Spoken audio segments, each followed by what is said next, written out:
Yosep. Di video sebelumnya mungkin kalian sudah tahu ya, gue adalah pasien kanker nasofaring stadium 4A dan gue sekarang adalah survivor cancer. Mungkin sedikit perubahan di fisik gue. Sekarang fisik gue gue botak. Ini adalah efek samping dari kemoterapi pertama gue, dan mungkin ya ini efek samping dari kemoterapi yang kedua. Dan kemoterapi gue akan berlangsung sekitar 4 kali setelah gue diskusi dengan dokter gue. Dan terima kasih buat dukungan kalian yang dan teman-teman gue yang sudah dukung gue untuk berjuang terus melawan kanker nasofaring gue. Ya, gue buat video kedua ini karena gue pengen cerita tentang kemoterapi pertama gue dan kemoterapi kedua gue, supaya mungkin para survivor cancer yang lain yang di luar sana, atau yang keluarganya mengalami kanker ya, baik kanker nasofaring ataupun kanker lainnya, mungkin bisa dapat sedikit referensi dari gue, bagaimana cara melewati kemoterapi pertama dan kemoterapi kedua. Ya, karena gue sendiri jujur aja, pas kemoterapi pertama dan kedua gue butuh pemulihan yang cukup lama sih, sekitar seminggu lebih ya, dari sejak obat kemo gue dihentikan karena cycle-nya sudah selesai.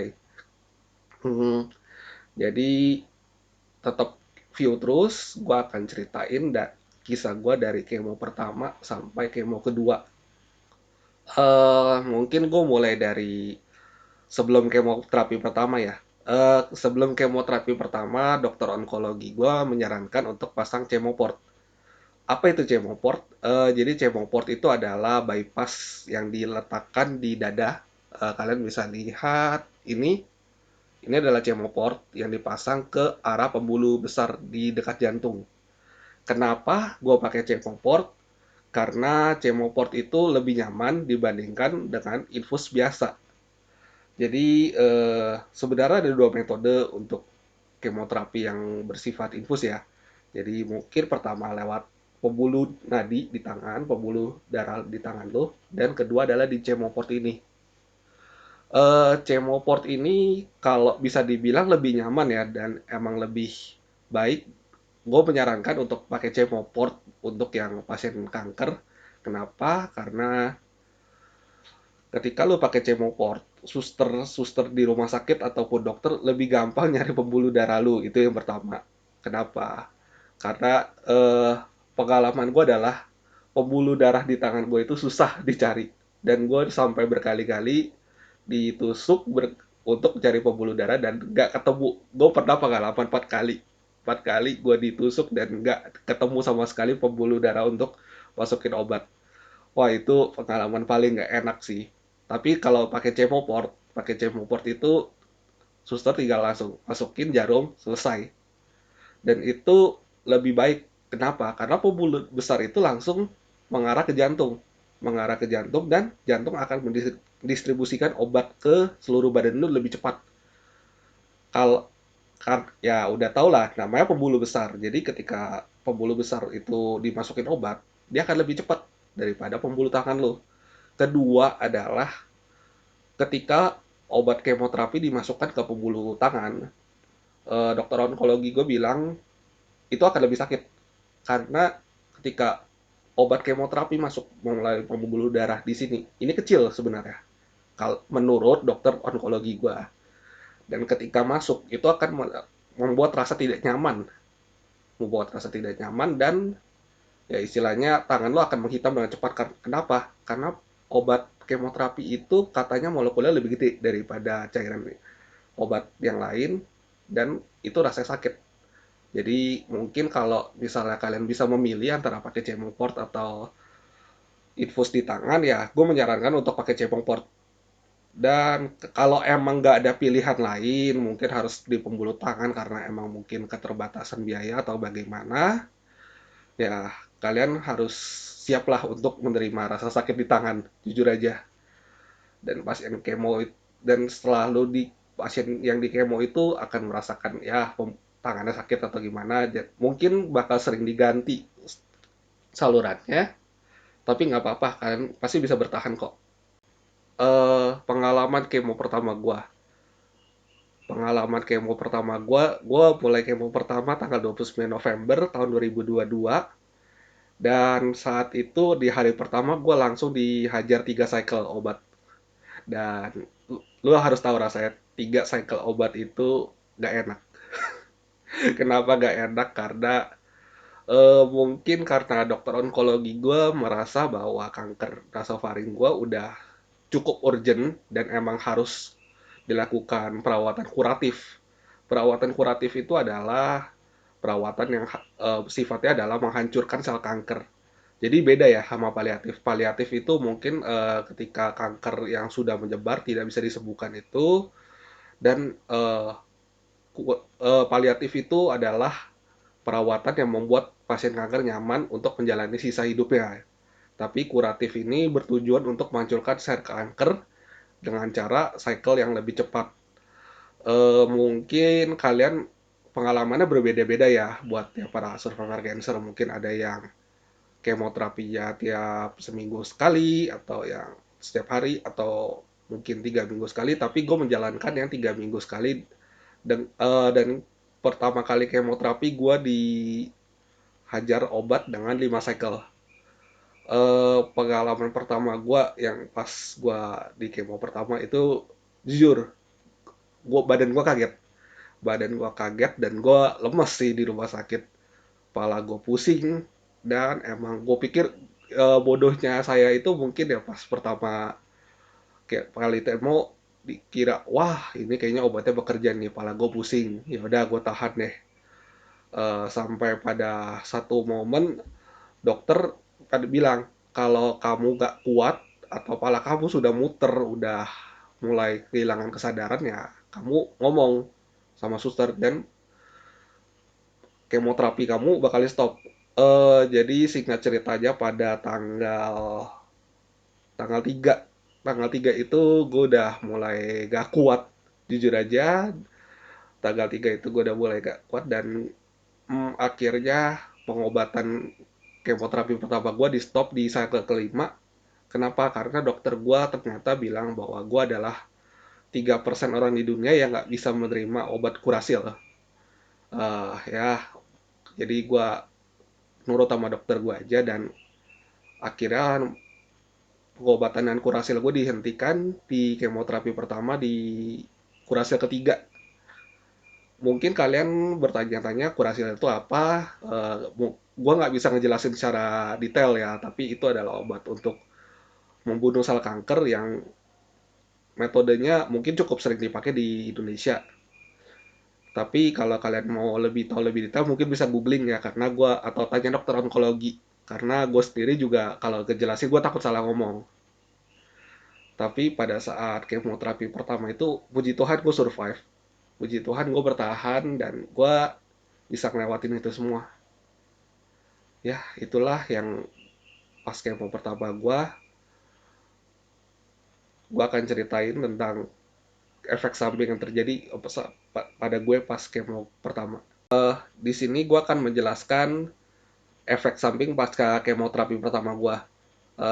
Dan inilah salah satu penyebab kenapa gue baru bisa upload video lagi sekarang, karena pemulihan kemoterapi pertama gue cukup lama.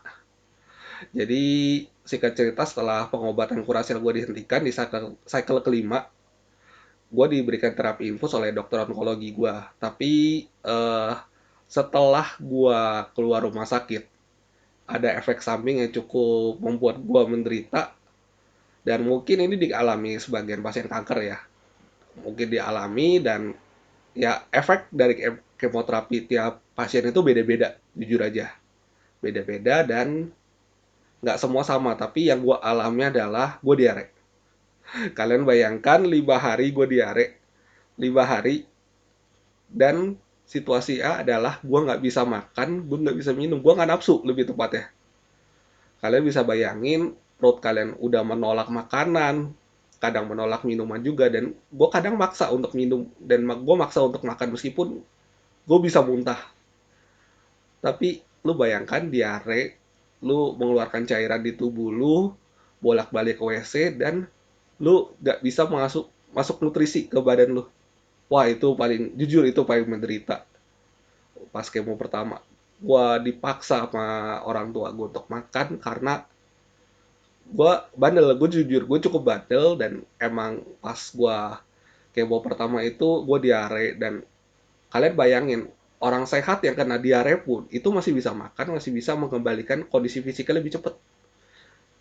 Tapi para pasien kanker itu lebih menderita. Kenapa? Udah nggak bisa makan karena efek kemo, nggak nafsu makan, kalian susah minum juga, kalian sariawan. Wah, itu udah paling parah, jujur aja. Dan gue sariawan. Kalian bisa bayangin, diare, sariawan, nggak nafsu makan, susah minum. Gue di rumah itu sampai, waduh, itu gue lemesnya minta ampun. Dan gue menemukan solusi yang cukup bagus sih. Solusi yang cukup bagus itu adalah gue diberitahu bahwa, Sep, lo harus minum Pocari Sweat. Di sini gue bukan promosi Pocari Sweat, gue tidak mengendorse apapun karena emang ini yang terjadi di gue. Jadi gue mungkin bisa kasih tahu kalian, eh pas gue diare selama 5 hari itu, gue minum Pocari Sweat dengan perbandingan 1,5 liter Pocari Sweat dan 1,5 liter air. Dan emang itu cukup membantu gue sih. Dan pengobatan selama diare gue itu, gue minum Imodium. Kalian pasti tahu, Imodium itu adalah obat yang cukup bagus sih sebenarnya untuk mengatasi diare ya. Dan gue rasa banyak yang pakai obat itu untuk mengatasi diare. Tapi kalian bayangin selama 5 hari itu, wah, bahkan Imodium nggak sanggup untuk membuat gue stop untuk BAB. Itu yang paling sedih sih. Dan itu yang paling membuat gue, makanya gue pulih cukup lama karena cairan tubuh gue itu hilangnya lebih banyak daripada gue minum air. Bahkan nutrisi yang di badan gue gak ada karena kan emang gue nggak makan. Makan pun sedikit, makan dipaksa makan sedikit, dan makan pun ada sensasi pengen muntah, mual, penolakan. Bahkan ya sampai orang rumah gue cukup kesel sih sama gue karena gue nggak bisa dikasih makan gitu kan. Tapi ya puji Tuhan gue bisa melewati itu semua. Dan pas diare gue berakhir itu, gue gue senengnya luar biasa. Kenapa? Karena ketika diare itu udah berakhir, oh Tuhan, gue akhirnya bisa makan. Gue akhirnya perut gue udah nggak sakit lagi. Tapi efek samping dari gue minum Imodium terlalu banyak itu adalah gue sembelit selama 3 hari. Gue sembelit 3 hari, dan wah, ketika gue udah mulai bisa makan, perut gue itu berasa kembung. Gue berasa kayak pengen berak tapi gak bisa. Wah, itu yang paling, sensasi yang paling gak enak sih, jujur aja. Dan ketika gue sudah mulai bisa BAB dengan lancar lagi, gue bilang sama Tuhan, wah, thank you God, gue baru merasakan nikmatnya gue bisa BAB. Wah, dan ketika kalian sudah bisa BAB itu, waduh, gue BAB keras, jujur aja BAB keras. Dan tapi gue seneng. Kenapa? Karena akhirnya gue bisa pulih setelah 2 minggu. Gue 2 minggu baru bisa benar-benar pulih dari kemoterapi pertama gue. Dan itu sesuatu yang luar biasa. Dan gue akhirnya baru sadar, oh ternyata perjuangan pasien kanker itu lebih berat ya daripada penyakit lain ya. Karena emang pasca kemo itu adalah kalian, efek sampingnya itu ya cukup membuat kalian sedih sih. Karena ya itu yang gue alami. Gue diare, gue nggak bisa makan, gue nggak bisa minum. Bahkan ketika diare pun, lu minum obat pun tetap lu diarenya tidak tertahankan sampai berhari-hari. Waduh, itu sesuatu yang luar biasa sih dalam hidup gua. Dan ya, untuk kalian para pasien kanker ya, kalian luar biasa. Kalian bisa melewati efek-efek samping kemo itu. Kalian luar biasa dan kalian hebat. Dan tanggal 20 Desember gua melanjutkan kemoterapi kedua gua. Kemoterapi kedua gua ini, kalau dibilang dokter onkologi, ini lebih ringan. Kenapa? Karena cycle-nya lebih dikit, dan gue tidak menerima kurasi lagi karena emang gue termasuk katanya dalam golongan 3% yang tidak bisa menggunakan obat kurasil ini. Singkat cerita, gue akan kasih tahu kenapa kemoterapi gue jadi 4 kali. Di video pertama gue bilang ya, bahwa kemoterapi gue akan 3 kali dan gue akan memulai si terapi radioterapi selama 33 kali setiap harinya dari Senin sampai Jumat. Tapi kenapa akhirnya kemoterapi gue jadi 4 kali? Setelah diskusi dokter THT gue dengan dokter onkologi, dan dokter onkologi gue juga diskusi dengan seniornya, eh, dan cerita tentang pengalaman mereka untuk membantu pasien kanker nasofaring untuk sembuh. Dan akhirnya mereka memutuskan untuk kemo gue selama 4 kali. Kenapa? Karena menurut mereka standar untuk kemoterapi pasien kanker nasofaring adalah 4 kali. Dan akhirnya kemoterapi gue adalah 4 kali, dan sinar gue adalah 33 kali tetap. Setelah gue kemo keempat, gue akan mulai terapi radioterapi. Gue akan cerita dari tanggal 20 itu gue mulai kemoterapi kedua. Kemoterapi kedua gue, jujur aja gue sedikit lebih nyaman. Bukan berarti nyaman sekali ya, enggak. Ya emang sih, karena obat yang dikasih gue lebih sedikit, gue bisa lebih nyaman. Dan emang kemoterapi kedua gue berlangsung lebih singkat, tapi efeknya tetap sama. Gue agak bisa makan, tapi efek kemoterapi kedua ini lebih baik sih. Kenapa? Karena gue nggak diare. Itu puji Tuhan, gue senang banget gue gak diare. Itu gue sangat senang, gue bahagia banget. Tapi nafsu makan gue juga turun, gue juga kembali lagi ya nggak mau minum. Tapi untungnya sebelum kemoterapi kedua gue udah preventif sih. Jadi gue udah mempersiapkan badan gue, mungkin gue gemukin badan gue sedikit supaya ketika kemoterapi kedua gue agak susah makan, mungkin badan gue bisa ngambil nutrisi yang udah gue tumpuk sebelumnya. Tapi kalian, saran gue jangan tiru gue. Kenapa? Karena gue menyarankan kalian kalau yang abis kemoterapi masih bisa makan, lebih baik kalian makan nyicil aja. Kalian makan, tapi kalian nyicil, meskipun makannya sedikit.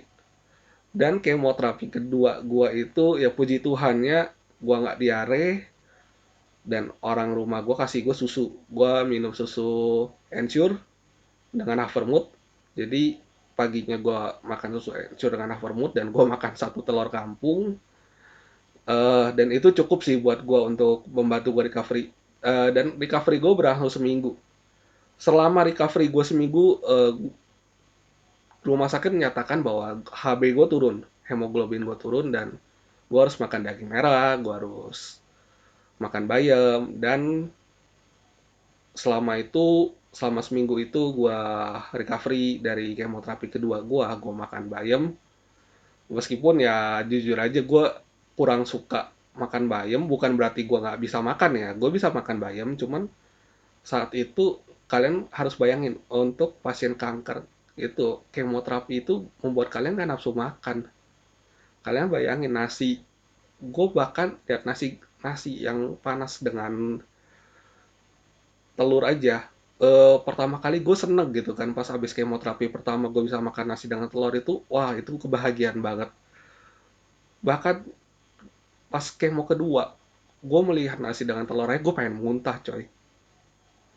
Gue termasuk orang yang gak susah makan sih sebenarnya. Gue orang yang doyan makan selama gue sehat, dan ketika gue melihat makanan itu, waduh, gue merasa pengen muntah.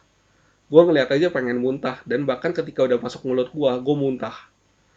Muntah dalam arti gue lepain, karena mulut gue nggak bisa menerima. Dan ketika gue minum susu, mungkin orang rumah gue bilang udah taruh gula atau gimana ya. Tapi gue tetap gak kerasa sih ada gula di susu gue. Kenapa? Karena lidah pasien kemo itu tuh jadi sulit menerima rasa rasa asin atau rasa manis. Itu susah banget diterima di lidah lu. Mungkin kalian kalian nggak akan ngerasa gitu ya, mungkin untuk sebagian pasien kanker yang habis kemo. Tapi mungkin ada yang efeknya nggak terlalu parah. Tapi itu yang terjadi di gua ketika kemoterapi kedua. Waduh, gua nggak bisa merasakan makanan, itu yang paling menderita sih. Dan singkat cerita setelah seminggu itu gue berhasil survive untuk kedua kalinya, dan gue puji Tuhan gue berterima kasih sama keluarga gue yang lagi-lagi udah support gue untuk tetap semangat untuk sembuh dan maksa gue buat makan. Ya, kalau mungkin tips dari gue buat kemoterapi ini adalah ketika kalian nggak nafsu makan, ini kalau kalian posisinya nggak diare ya. Kalau kalian nggak diare, kalian mungkin bisa minum susu ya, susu dengan Havermut.